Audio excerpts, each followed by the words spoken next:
Welcome, fellow comic fans, to another edition of Wednesday Warriors, the show where I go over the weekly comic solicitations and pick out the books that stood out to me and I feel like are most worth your money. I'm your host, as always, Alex, and we've got ourselves an interesting show today.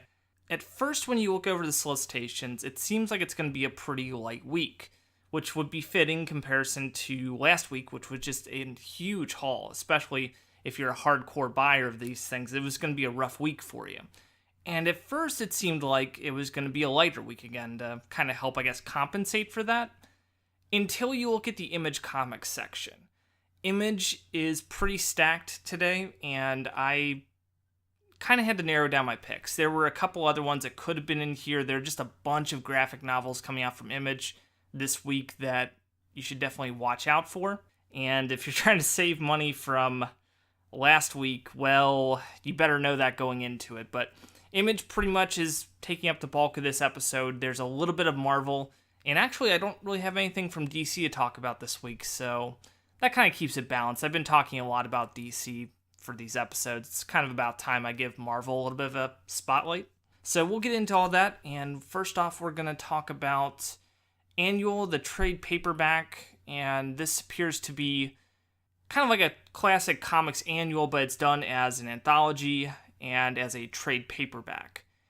And from what the solicitation is saying, it's a little vague, but seems like it's going to be featuring stories from Jim Rugg, Joe Casey, and I'm presuming it's saying Nathan Fox. It just says Casey and Fox. So I know that Joe Casey's collaborated with Nathan Fox before, but it doesn't say him by name, so you might want to look at that when you pick up the book. There's also Luke Parker and Sonia Harris. There may be more, but right now with the solicitation I have available to me, that's all the names that are mentioned in there. And for this, it looks to be priced at $9.99, which is a pretty fair deal for an anthology. I imagine this is going to be pretty stacked, and that's a good idea for Image, just to do an annual, type of anthology sort of thing in the form of a trade paperback. That's definitely more likely to sell than a single issue. And hopefully that can be a good way to also get some newer creators noticed besides established veterans. So once again, that'll be $9.99, and I think I'm going to pick it up. That looks to be a pretty interesting read. The next book from Image Comics is Buzzkill from Donny Cates and Jeff Shaw. Donny Cates is a name that's been starting to go around the comic circles the past year, maybe 2 years. He's been doing some Aftershock books. He's doing a Marvel comic for Marvel Legacy. I'm not sure if he has a DC book going, but he's been doing a lot of different comics. And some of the ones lately have been, looks like also Redneck, Baby Teeth, and Ghost Fleet. But Buzzkill specifically is just a really interesting idea. Unconventional superhero story is kind of the right word just by the summary of this. It's about a guy who has drug and alcohol problems, and one night on a bender, he winds up getting superpowers and stops a world-ending threat. And this is kind of the night after that when he was blackout drunk, and he's trying to piece together how exactly he saved the world, but then he's also kind of getting together the broken parts of his life from his alcohol and, drug-fueled binge. I'm not exactly sure if this is going to be a fun book. Might be like a bit of a rough read, or maybe it'll be kind of darkly humorous. It's kind of hard to say because it can kind of go either way with that. But, if you've been hearing a lot about Donny Cates, this might be a good thing to start with. It's collecting Buzzkill 1 through 4 for $12.99, which is a very fair price. Once again, because I'm trying to save up some money, I might hold off on that one, but that's definitely on my radar as well. After that, we've got ourselves Hadrian's Wall from Kyle Higgins and Rod Reese. The Cal team is returning for this science fiction murder mystery. Basically, the premise is an astronaut on Hadrian's Wall is murdered, and a drug-fueled detective is dispatched to investigate the ship's crew, which has his ex-wife on board. And apparently there is also an interstellar Cold War going on in space within this story, and has a risk of reigniting that conflict. And this is most likely going to be a fantastic book. If you haven't read Cal, that is a very short-lived but entertaining look at superhero unions in Chicago and is a great read if you haven't read anything from Kyle Higgins or even Rod Reese. I know Reese has gotten a lot more attention from Secret Empire, but it's cool to see him, back doing some independent stuff with Kyle Higgins. The two work really well together. This collects issues 1 through 8 and going for $19.99, which that's an incredible deal, so I highly recommend that one. Just as a note, once again, pick up Cal if you haven't gotten around to that. It's only 2 volumes, but it's fantastic. And finally, for Image, we've got ourselves Sex Criminals Volume 4 from Matt Fraction and Chip Zdarsky.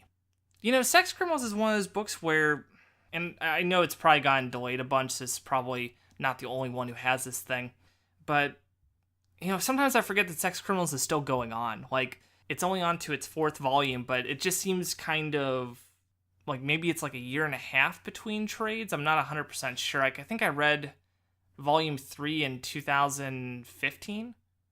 Like, it's been a while. Like, at least it feels like it's been a while. I'm not sure if I'm, like, wrong with that number necessarily, but, like, it's just kind of funny because I think, like, Fatale and Sex Criminals came out around the same time, and Fatale wrapped up, like, 3 years ago, I think. And I think it made to, like, the issue 30 mark. Mind you, Fraction and Zdarsky are both incredibly busy, and I understand that. So no real malice meant by that. It's just kind of funny, just like, even as I'm talking about this, like, wow, it feels like it's been a while since I've read Sex Criminals Volume 3. So if you're a huge fan of this series, because it's fantastic, and you absolutely should if you haven't already, it's basically about the main character of Susie one day discovers that when she gets intimate with someone that she freezes time. And she kind of has like some loneliness associated with that since she can't really sexually relate with anyone. But then she one day bumps into John, who also has that same ability. And in the first volume, they rob a bank to try and save the library that Susie is working at. And it's a really good series from there. It gets kind of crazy after that point, but like it walks this wonderful line of being just this ridiculous humor, but then it also, I think the way it handles sexuality really is unlike anything that's been done in comics before, because it handles it in such a mature way, and not like in the like graphic sex way, but it just really talks about a lot of sexual issues that you normally don't see in various fiction, and it's fantastic for that. There's a great issue talking about asexuality that is just phenomenal as far as comic book storytelling goes.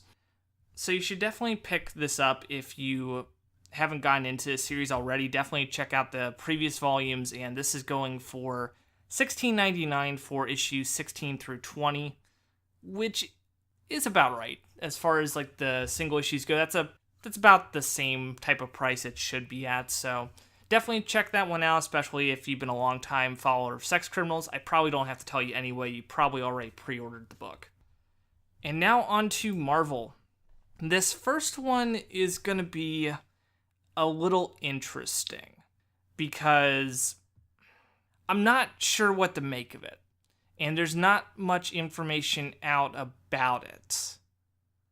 So I'm basically just going to base this recommendation on the creative team alone. And that is Marvel Legacy #1 by Jason Aaron and Asad Rivik. This is apparently going to be a primer for the newest relaunch for Marvel Legacy. And I know that it's been getting a lot of mixed response lately. And I can kind of understand both sides of the fence with this one. But push comes to shove, Jason Aaron and Asad Rivik are a fantastic creative team. I mean, just read the first 2 volumes of Thor God of Thunder by Jason Aaron and Asad Rivik, and you can tell that these two can make some amazing comics together. So I don't doubt for a second that Marvel Legacy won't have the proper creative team to just knock this thing right out of the park. It's going for $5.99, and it doesn't say in the solicit how many pages come with it, so I'm not going to speculate on that. I think it's mentioned elsewhere, but unfortunately it's not listed in this solicitation. So it could be interesting, and especially with that creative team, it definitely has all the potential to be great. we're just going to have to wait and see with this, and feel free to take a look at it for yourself and see if that's something that catches your interest.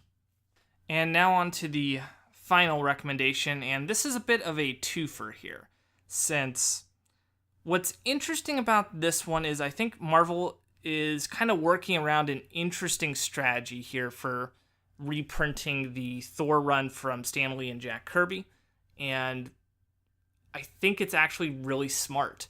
So the first thing that this leads into is the Thor Epic Collection Wrath of Odin by Stan Lee and Jack Kirby. This is collecting Thor issues 131 to 153 and annual number 2. I'm not sure at what point in this run that it is, but what's important about this particular trade is that the first omnibus from the Stan Lee and Jack Kirby run of Thor is going for astronomical amounts of money now. It's going for around $4,000.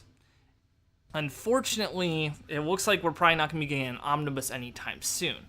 But at least what Marvel's trying to do to, I guess, counteract that, and at least make sure people have, the means to pick up this run, is that they're putting out the Epic Collections every so often. So once again, this is collecting Thor 131 to 153 in annual 2, going for $39.99. And for that many comics, and for how long it typically takes to read through older comics just from the way that they're structured, that's a really good deal, I'd say. And then what's really interesting is that this then leads into the second Thor thing I want to talk about. The same week, the Mighty Thor Omnibus Volume 3 is coming out.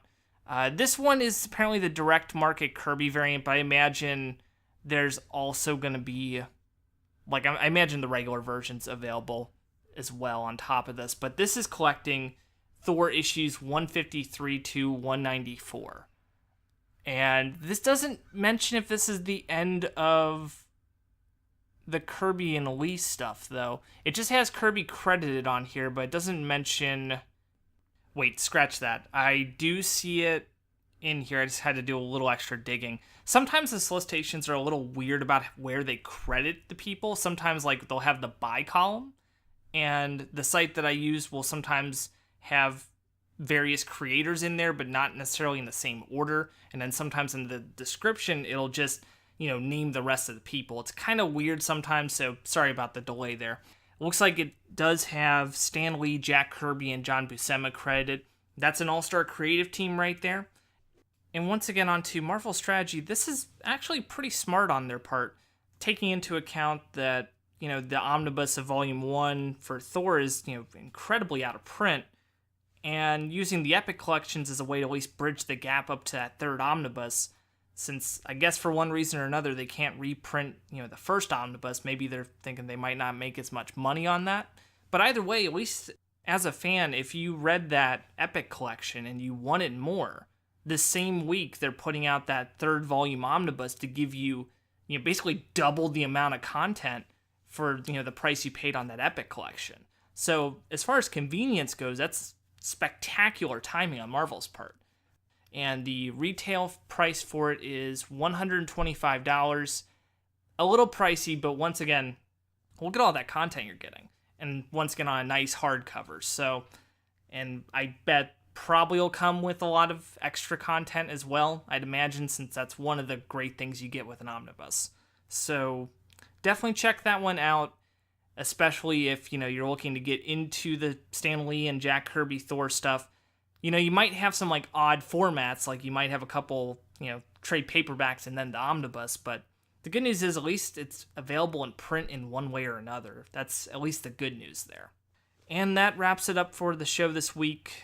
Got a little wordier than I meant it to be. I'll try and tone it down a little bit next time, but feel free to like and share this video if you enjoyed it, and feel free to let me know what your comic haul is going to be this week in the comments below. And also feel free to subscribe if you are looking for more comics and video games content like this. So thank you once again, as always, for watching, and I will see you guys again next week.